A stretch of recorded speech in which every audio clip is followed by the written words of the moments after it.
Title: चिड़िया का सुनहरा अंडा। बहुत समय पहले की बात है।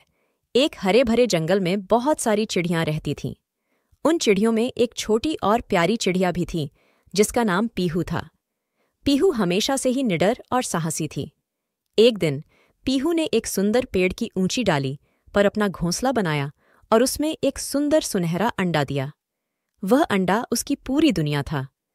पीहू ने बड़े प्यार और ममता से उस अंडे की देखभाल की।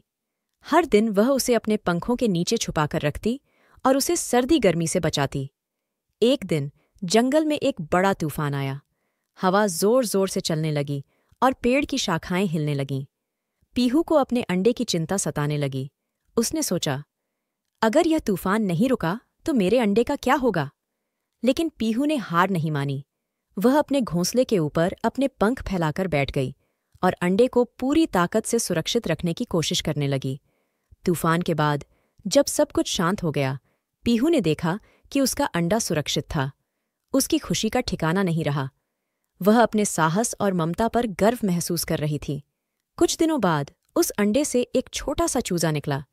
वह छोटा चूजा बहुत ही प्यारा और सुंदर था। पीहू ने उसका नाम रखा चीनी। चीनी भी अपनी माँ की तरह ही साहसी और निडर निकला। उसने अपनी माँ से बहुत कुछ सीखा और बड़े होकर जंगल की सबसे बहादुर चिड़ियों में गिना गया। इस तरह पीहू और चीनी ने मिलकर जंगल में खुशी खुशी जीवन बिताया और हमेशा एक दूसरे का साथ दिया। उनकी कहानी जंगल की अन्य चिड़ियों के लिए एक मिसाल बन गई कि प्रेम और साहस से हर मुश्किल को पार किया जा सकता है। इस कहानी का नैतिक संदेश ये है कि प्रेम, साहस और ममता से हर कठिनाई को पार किया जा सकता है।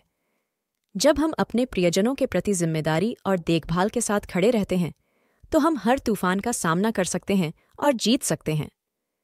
पीहू और चीनी की कहानी हमें सिखाती है कि परिवार का साथ और सच्चा साहस हमें किसी भी मुश्किल घड़ी में मजबूत बनाए रखता है।